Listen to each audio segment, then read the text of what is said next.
आज हमारे दौर के अंदर बड़ी अजीबो गरीब सी बातें चलने लगी हैं। हमारी यूनिवर्सिटियों में, कॉलेजेस के अंदर ये बात बताई जाती है, ये चीज नूर की सीरत। आप लायानी चीज को पसंद नहीं करते थे, आप फजूल चीज को पसंद नहीं करते थे। जब आप फजूलियात को पसंद नहीं करेंगे, आप ये भी कल्चर को पसंद नहीं करेंगे, तो आप काम करेंगे, कोई दुनियावी काम करेंगे। मुसलमानों ने फिर क्या किया? इल्म हासिल किया।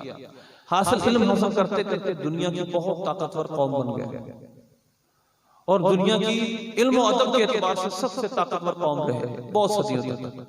मुसलमानों ने बहुत सारी चीजें इजाद की, मुसलमानों ने साइंस की बहुत तरक्की की। वजह क्या थी? उनको हुक्म था पढ़ो, फजूलियात का नहीं पढ़ना। तो अब मुसलमानों ने बहुत तरक्की की। अब हमारे दौर में क्या होता है? कहा यह जाता है मुसलमानों ने सिर्फ गर्दनें काटी, इनकी तारीख बड़ी बड़ी है लड़ाइयों से, झगड़ों से, आपस की लड़ाइयों से। इन्होंने कुछ नहीं किया। सब कुछ यूरोप ने किया, सब कुछ वेस्टर्न कंट्रियों ने किया, हमने कुछ नहीं किया। हालांकि आपको तरीका पता है, जो बताया जाता है जी मुसलमानों ने ये किया, ये आपकी अपनी तारीख है।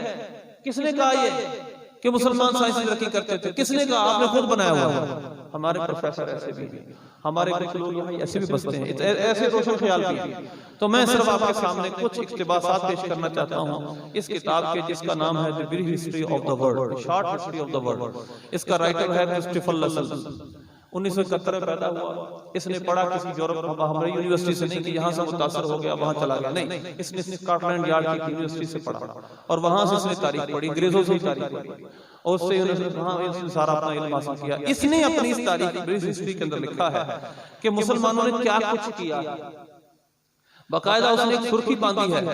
वो सुर्खी क्या है? इस्लामिक गोल्डन एज, मुसलमानों के का गोल्डन वक्त, यानी सुनहरी दौर। इस दौर के मुतालिक सबसे पहली बात जो उसने लिखी है वो मैं आपके सामने अर्ज करता हूँ। उसने लिखा क्या है? उसने कहा है कि मुसलमानों ने दुनिया की मुख्तलिफ जो किताबें थी, मुख्तलिफ ज़बानों में थी, उनका तर्जमा करना शुरू किया। हारून रशीद ने बैतुल हिकमत के नाम से एक लाइब्रेरी तामीर की, एक सर्च सेंटर का तामीर किया, जहां पर दुनिया की मुख्तलिफ ज़बानों की किताबों का तर्जमा होने लगा। यहाँ तक कि फिर मुसलमानों ने क्या कुछ इजाद किया, इसका मैं आपके सामने एक जुमला पढ़कर सुनाता हूँ। That era, greatest literature, art, mathematics and astronomy was not found in room. जो उस वक्त कौन से इल्म? आर्ट, मैथमेटिक्स यानी रियाजियात और एस्ट्रोनॉमी, फल्कियात, ये सारे वो उलूम थे जो उस वक्त रूम में भी नहीं पाए जाते थे।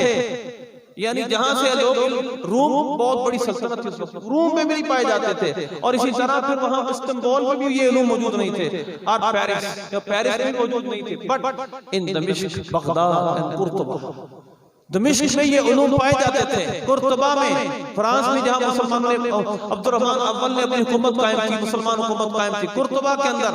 और इसी तरह बगदाद और दमिश्क, इन शहरों में ये सारे इल्म पाए जाते थे। ये सारे इल्म उस वक्त मुसलमानों के पास मौजूद थे। फिर इसके बाद उसने एक बात की है, लंबी बात मैं आपके सामने शॉर्ट करता हूं। In fact A number of these words are known to us today only through Arabic translations.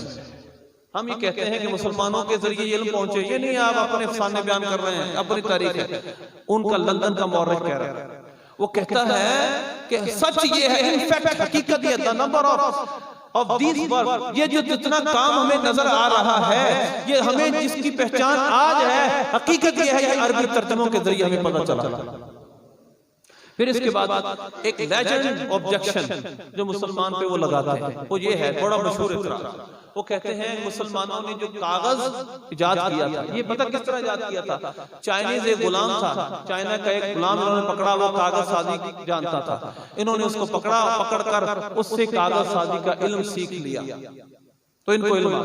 इसने कहा ऐसा नहीं, ये झूठ है, ये सच नहीं है, बल्कि हकीकत ये है कि यूरोप जब खालों पे लिखता था, ये जुमले हैं, मैं वक्त थोड़ा, जब यूरोप खालों पे लिखता था, जब चौड़ों पे लिखता था, उस वक्त भी मुसलमानों के पास कागज की पूरी तिजारत का इंतजाम, पूरी तिजारत किया करते थे, यानी पूरी मार्केट थी कागज की। 8वीं सदी में, 8वीं सदी यानी हुजूर पाक सल्लल्लाहु अलैहि वसल्लम के विसाले ज़ाहिरी के 1 साल के अंदर, 1 सदी के अंदर मुसलमानों ने कागज इजाद कर लिया था, कागज पर लिखना शुरू कर दिया। फिर उसने एक और बात मैं आपके सामने पेश करता हूं। उसने कहा the commands of the Quran help fuel many inventions. उसने कहा बहुत सारी इजादात के पीछे कुरान का हुक्म था। वजह क्या है? उसने कहा, कुरान ने कहा था नमाज पढ़ो, नमाज के लिए औकात वक्त मुकर्रर किए, उन वक्तों को जानना, उनका इल्म जानना, एस्ट्रोनॉमी फल्कियात का इल्म इजाद किया मुसलमानों ने, फल्कियात पे बहुत काम किया, क्योंकि ये अपने वक्त को जानना चाहते थे। रोजे नमाज के सारे औकात, हज के सारे औकात इस पे मौकूफ थे, तो लिहाजा उन्होंने फल्कियात का इल्म जाना। उसके बाद उसने ये बात की है, और फिर क्योंकि कुरान और हदीस का हुक्म था कि तुम इलाज करो, तो मुसलमानों ने उस दौर के अंदर भी, मुसलमानों ने उस दौर के अंदर सर्जरी, इसी तरह फार्माकोलॉजी यानी अद्वियात साजी, ये वो उलूम थे जिन पर मुसलमानों ने महारत हासिल कर ली थी। और फिर उसने कहा, रिजल्ट ये निकला था इस सारे मुहिमों का, उन्होंने सर्जरी सीख ली, उन्होंने बहुत सारे उलूम का सीख लिए थे कि बगदाद के अंदर दुनिया का पहला अस्पताल बन गया। दुनिया का पहला अस्पताल बगदाद में बन गया। The first hospital were established in Baghdad. तो लिहाजा इसके बाद उसने ये भी एतराफ किया है कि स्पेन का जितना इल्म था, जितना यूरोप का सारा इल्म है, वो सारे का सारा मुसलमान हुक्मरानों की वजह से यूरोप के अंदर फैला। At its prime, the Muslim Emirate of Al-Andalus, with its capital at Cordoba, became the most prosperous, stable, wealthiest, and most cultured state in Europe. उसके बाद indeed the much of the knowledge from the Muslim world passed to the rest of Europe through present day Spain. हकीकत यह है, जो मुसलमानों का लगाया हुआ पौधा था, जो मुसलमानों ने कुर्तबा के अंदर लगाया, और उससे सारे का सारा इल्म फिर पूरी स्पेन से पूरी दुनिया में फैला।